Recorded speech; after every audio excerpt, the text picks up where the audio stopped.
We need to show mercy where we can, because even though they deserve punishment, how do we show them mercy so that they would, I think mercy confounds people, and that's how you change them.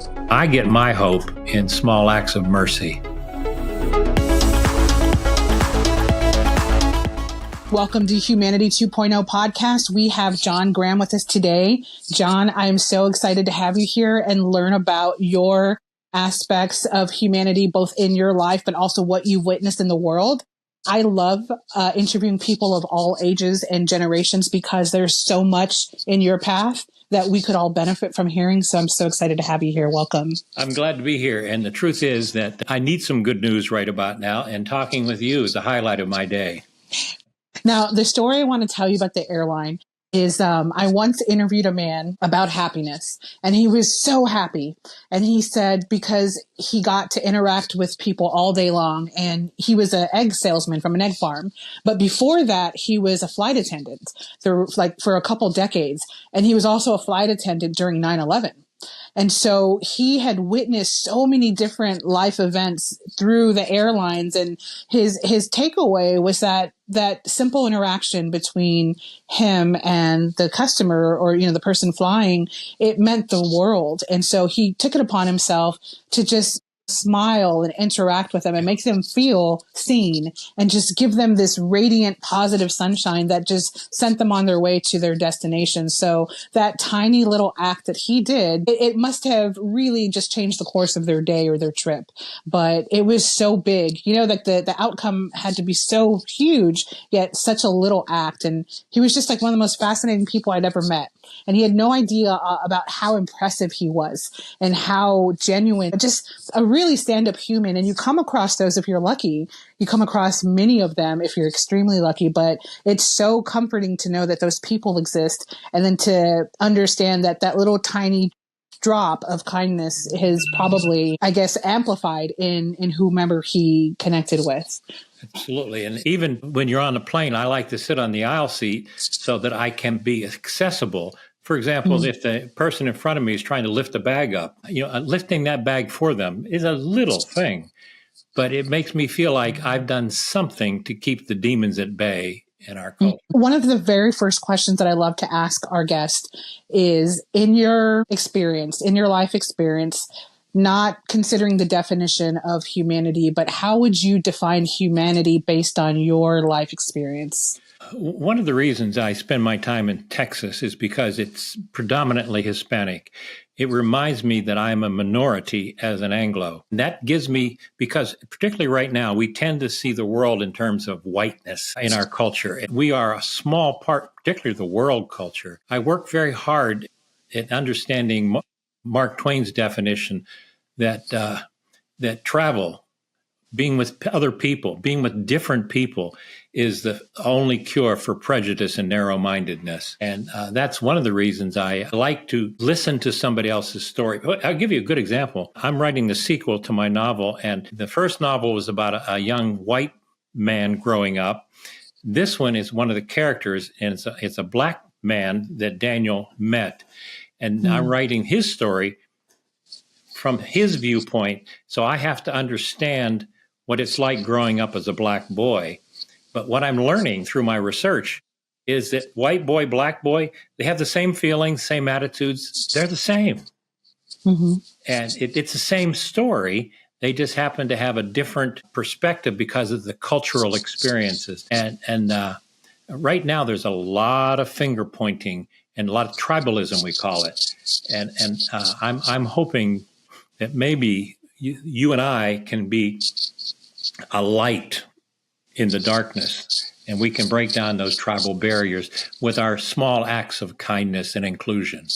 Well, I'm so curious, how do you do your research? Is it just books, or do you interview people? How do you immerse yourself in that experience? Well, I'm writing fiction. My first novel was pure fiction, but it was based on, obviously, my experiences. But also in my work with men and women coming from prison, I'm able to understand about a lot of the mistakes that people make that have cataclysmic consequences in their lives. And so the thing with a fiction novel is you take research to develop the background.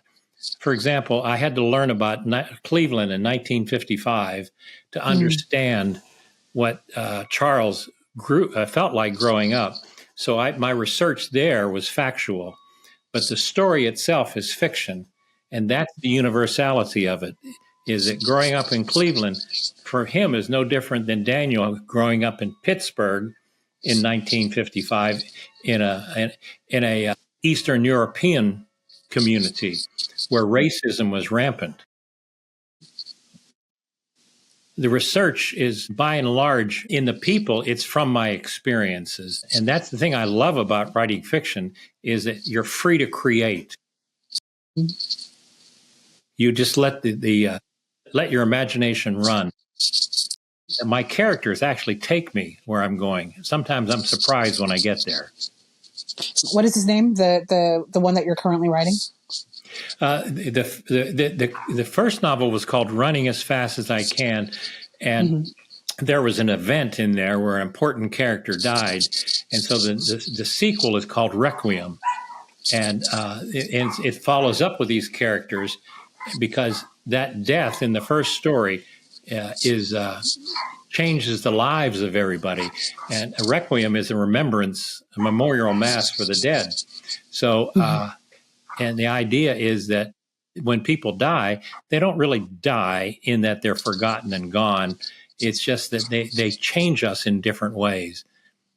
One line in the book was, the dead, they don't really leave us. They're always watching over us. And that's an element of our faith. I feel like they also live in us. Their memories and their stories and their impact on our lives live in us, and so they're never gone because they're constantly within us. They make that imprint. So, absolutely, yeah. In fact, my goal is that maybe one of the men we've helped will show up at my funeral, and maybe he'll say, "I made a difference in his life." And to me, that's the greatest epitaph I can get. And I may not make the headlines, and I'm sure I won't make politics, and I won't be famous, but maybe I'll have helped one person. Well, imagine all the small acts, to go back to what you said earlier, of helping people in an airport or anywhere, opening a door, all those interactions. You made a difference in small ways, but who knows what kind of impact they had on those people and their life journey. So yeah, I would think that if we live that kind of life where we seek out those moments where we could help people in small ways, then there is a lot of fulfillment there. So, you've definitely accrued all kinds of merit, I guess, or karmic points. For maybe background would help here. When I was 53, I had gone through a series of careers. I call them detours, and we were near homeless. I had tried my hand at being a minister at one point even, and I wasn't that good at it. And so we were struggling to know, because we wanted to make a difference, but we didn't know how, my wife and I. And so we bought an old house, fixed it up, and used it as a shelter. And out of that, we started taking in the Department of Correction, asked us if we would house men coming from prisons. And so we partnered with the Department of Correction, and over the last 24 years, we have housed in one way or another and helped 2,500 men and women coming from prison restart their lives.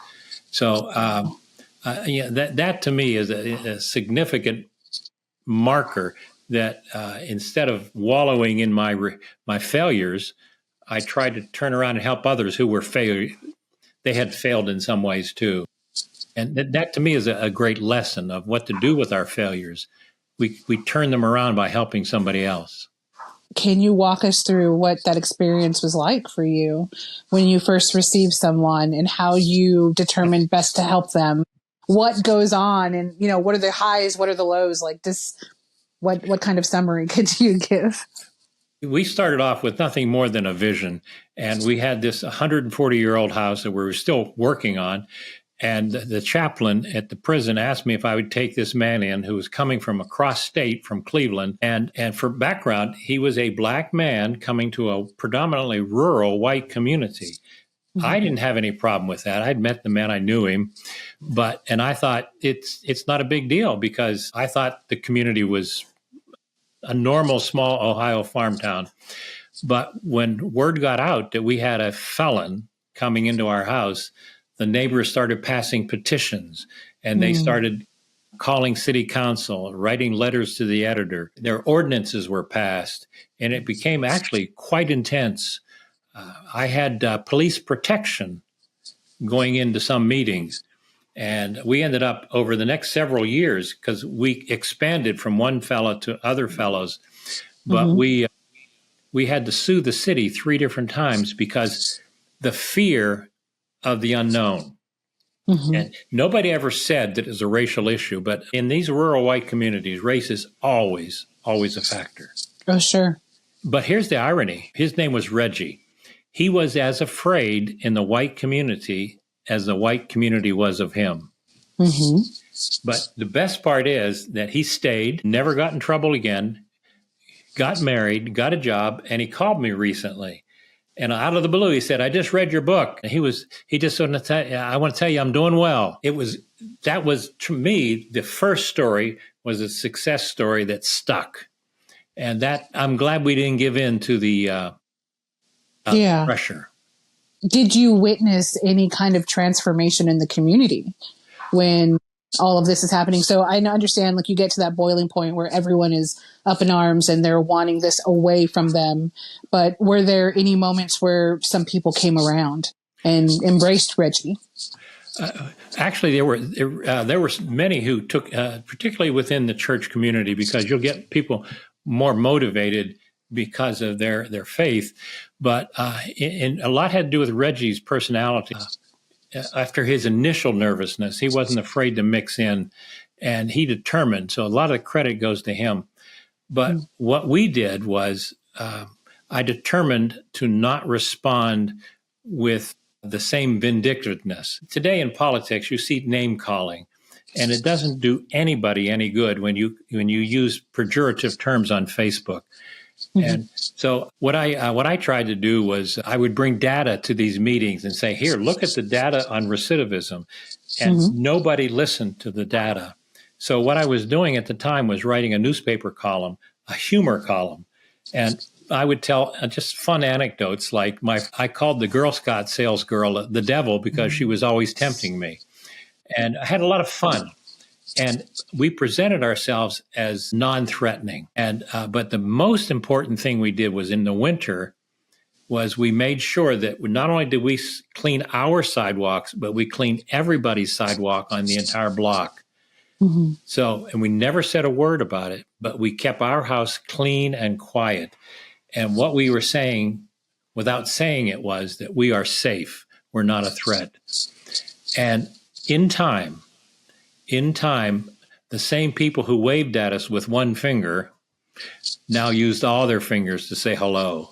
But I do think the biggest thing that changed it was the Department of Correction, because we had a contract and they would pay us a per diem for our housing. And that way somebody could live there for free who was on parole. But we were able to take people from the local court. Instead of going to jail, they came to our house for free. And we calculated that over the years, we saved the local county court $1 million in jail costs. Wow. That spoke to the Republicans and the Democrats. Sure. And you gave those people a loving home, a place where they could feel safe and grow. I mean, it's necessary to have that nurturing in order to transform into, I guess, you gave them space. And I will say that there's not the threats, there's not the editorials. And I'm sure there are some people who grumble, they have a knee-jerk reaction. But we have 5 houses in this little town. And now in Dayton, which is nearby, a larger city, we have another 12 houses. So and I will say that in the larger cities, there's a more welcome, because they realize that they can't pretend the problem's not there. And so we're actually, most of our work is in Dayton, which is 130,000 people. Well, that's remarkable work that you've done. It's grown. And I think the reason it's grown is we've simply said, what is the need and how can we adapt to meet that need? So, and we've gone from a $5,000 budget to what is now a $2 million budget. And it has nothing to do with my skills. I think what it comes down to is we've simply said, here I am. What do you need? How can I help? Do you feel the world would be far different of a place if we all took time and asked ourselves, what does the world need, or what does humanity need, and how can I help it? I feel there are days I feel like Rip Van Winkle, where I've gone to sleep under King George, and I've awakened in a whole new country under George Washington. I've awakened everything I read every day, the anger, the hostility, the tribalism from people who are educated, moral people, taunts on Facebook, and the name calling and the bumper sticker mentality. It reminds me a great deal of what John Lewis went through in the early days of the civil rights movement. And I try to use his example of how can I respond to all this? How can I be an example with simple acts of kindness, like calling somebody brother? And that's what he did in Congress for 30 years, regardless of your attitude or actions.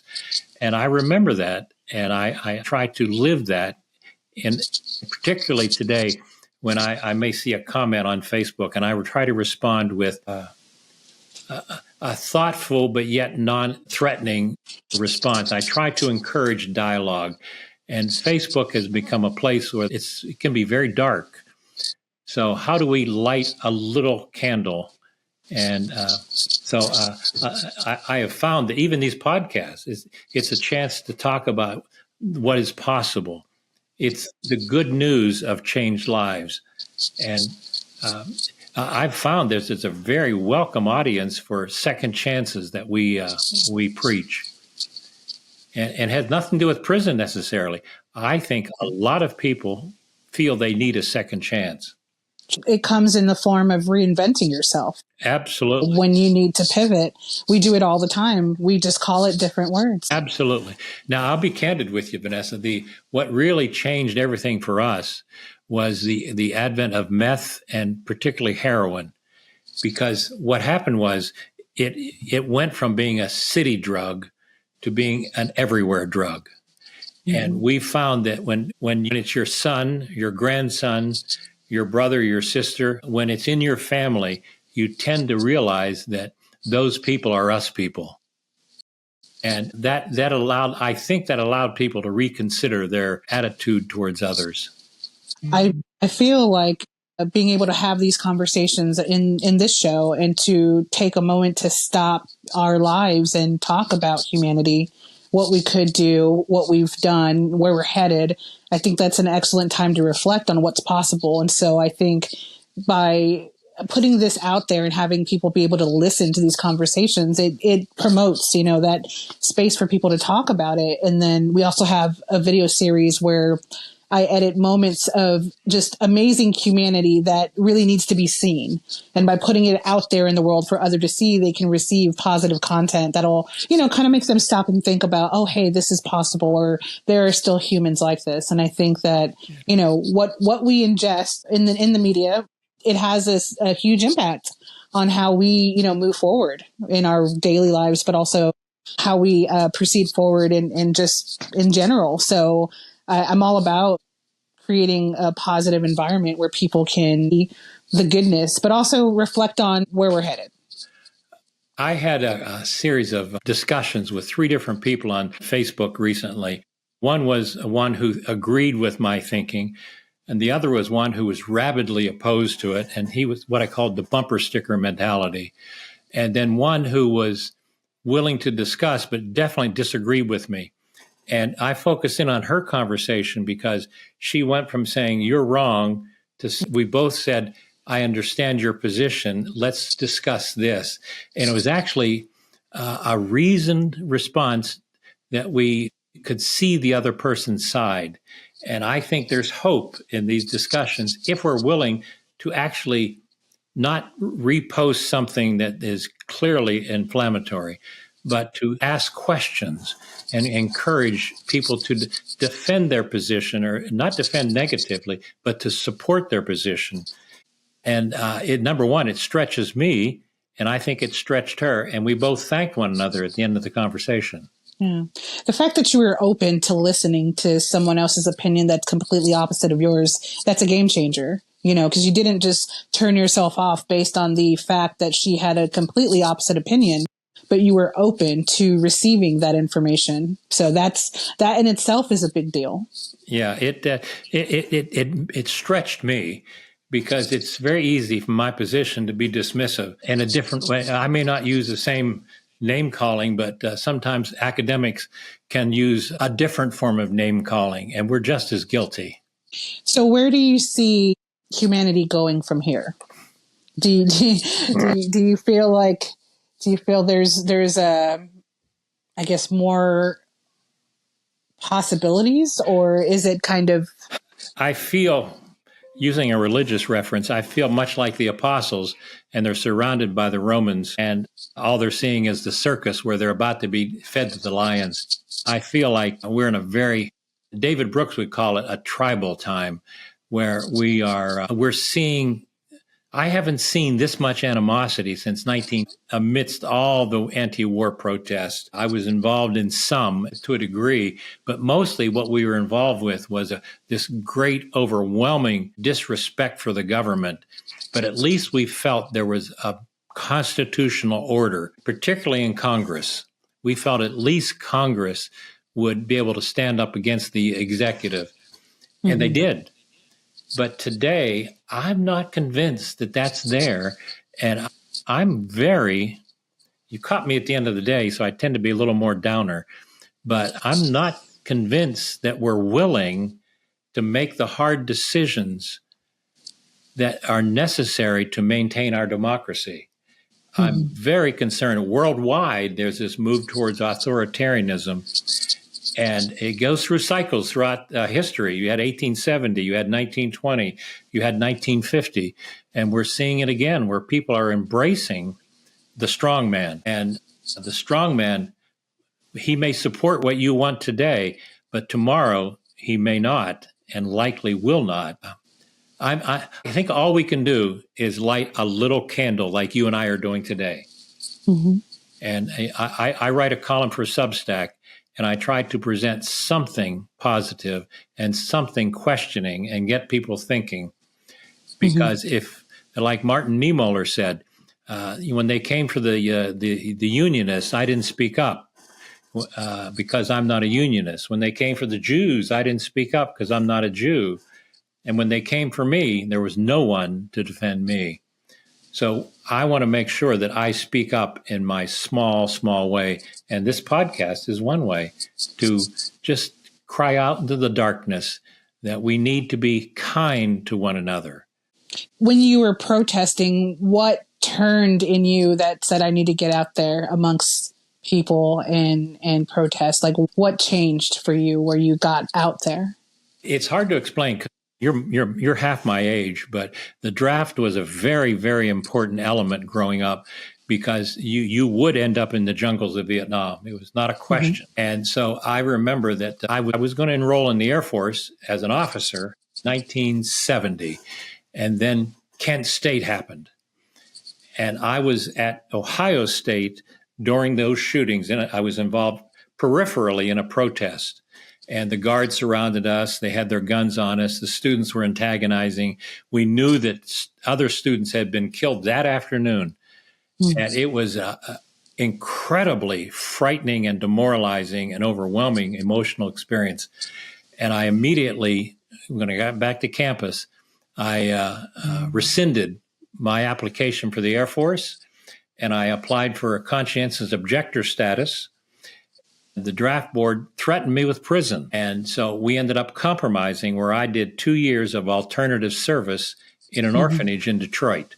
So I felt that I fulfilled my obligation as a citizen, but I maintained my conscience in what I felt to be my legitimate protest against the war. And the truth is that I have not seen improvement.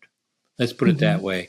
Vietnam or Iraq, Iran, Afghanistan, it just seems like we're making decisions for young men to fight an old man's war of politics. And I do believe at root it's a spiritual issue where we seem to have lost our understanding of our purpose as humanity. to be connected with the Creator and to serve one another as part of the creation. So having seen just terrible things and living through difficult times in history and being there, how did you not become completely jaded or completely depressed over, I guess, maintain your humanity amongst all of that chaos? Well, I was raised in the conservative church, and I've found that the conservative church tends to have more answers than it does questions. So I've learned to ask more questions, and I've found that the Creator is far more inclusive than we realized originally. And I think that what I did was, by reaching out to help people who are totally different than me, the highlight of my day is to work with somebody who's come from prison, who's come from an abusive home, who may have been raised on the streets or maybe in foster care. And his concept of survival is much, much more basic than mine. But just by listening to them and maybe helping him get a job and stay out of jail, that's where I get my hope. Man at a time, or one woman at a time. And sometimes it's simply by being kind.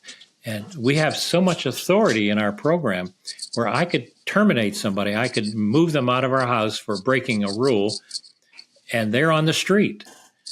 But what I tell my staff is we need to show mercy where we can, because even though they deserve punishment, how do we show them mercy so that they would, I think mercy confounds people, and that's how you change them.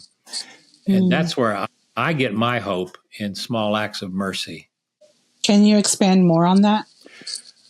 Well, we had a fellow who we have in our rules structure, for safety's sake, you have a curfew, and we have no smoking in the building. And what we put a great deal of emphasis on is to make your bed. It sounds simple, but making your bed is a respect act for yourself and for your roommate. And what got you to prison is taking care of me, the I pronoun. What will keep you out of prison is the we pronoun, thinking of your roommate. So we have some people who we're constantly trying to remind them to make their bed, or they may be caught smoking, or they'll break curfew. And we had one fella who had 22 violations before eventually we had to let him go because he simply refused to comply. But we did that. What we did was we worked with the parole officer so he wasn't put on the street. We said to the parole officer, he's not ready. He's not emotionally or mentally stable enough to be in independent housing. And we're going to let him stay till the end of the month so you can find a place for him. And he did. That to me is a practical act of mercy. And that's not untypical. In fact, my staff jokes about it because they always say, well, we know what John's going to do. And so, but that's my goal, is to transfer that understanding of being merciful. That doesn't mean being acquiescent. That simply means I want to help you if you're willing to let me help you. I'll give you the second or third chance, but I won't let you walk over and create a safety problem for the house. If you could share a message with humanity, what would you tell them? I would say all of us are on the Titanic. There's not enough lifeboats. So how can we share space? Because the Titanic had many, many boats that had few or one or two people. They were half full boats because people were desperate to take care of themselves. And I would say we're all on the Titanic right now. So how can we help one another with small acts of kindness? I don't expect you to open your home to a stranger like I did. I wouldn't encourage it. But I would ask you to let somebody go in front of you at the line at the post office, or when somebody is too slow at the red light, and this is my pet peeve, my first instinct is to hit the horn. But I just have to swallow. Or the people in front of me at the McDonald's drive-thru are too slow, and I want to hit the horn again. Well, somebody bought my soda in front of me, and when I went up to pay for it, I had no bill. And I said to myself, I'm glad I didn't beep my horn at that guy. His little act of kindness cost him $2. but I'm still talking about it today. Yeah. Yeah. See, that's a little thing we That's can do. beautiful. Yeah. I don't know who It he has is. so many ripples. Yeah. I love it. I love when I witness just random acts of kindness. That's the best. It stays with you. That's right. He had a $2 investment, and I'm sure he felt better. Mm. And I felt preemptively guilty because I thought I was real tempted to beep the horn, and I'm very glad. And there's a lesson in that for me. And all of us. Yeah. I think that's excellent advice, and you're an amazing human. Just going to put that out there. I think that you have probably changed or impacted more lives than you'll ever know. I think we all do, especially if we dedicate ourselves to doing these small acts of kindness or just smiling and interacting with someone on a very simple level. It really has a huge impact. So I think that we just really need to do more of that. What else are you working on? You said you're working on your book. Where can people learn more about you and your works and anything else that you're just wanting to share with the world? What I would encourage people to do is the novel I've written took me 10 years and it was rejected repeatedly. And I kept re-editing and sending it out. And eventually when it was published, it's garnered 30 awards. And what the readers have written back is that they couldn't stop reading. They couldn't stop turning the page. And that to me means that they felt Daniel's story. It's called Running as Fast as I Can, because I think so many of us feel like we're running, but we can't catch up with what I call normal people. So I would encourage people to go to johndavidgraham.com. That's my website. Link on the book, and it's on Amazon. You can download 3 or 4 chapters for free. Mm-hmm. Check it out. But see if you can feel Daniel's story. And I believe once you start reading, you better block off about 12 hours because you're going to be sitting there reading. And I'm working on the sequel now because the interest is so great. But the truth is that maybe if I can make a difference in the community with my writing, maybe I can offset the demons in Washington right now, the name calling, with my act of kindness. As an author, I have to ask just a random question. When you write, do you write what's in your heart or do you write what you know? Well, I do an outline, what's my storyline want to be. But clearly, my editor taught me this. The last 2 years, he taught me to put emotions into my character because I have a doctorate in research. And what it taught me was to present facts. And facts don't make people understand or feel a character. So I had a factual story, and my editor said, I don't like Daniel. I just don't like him.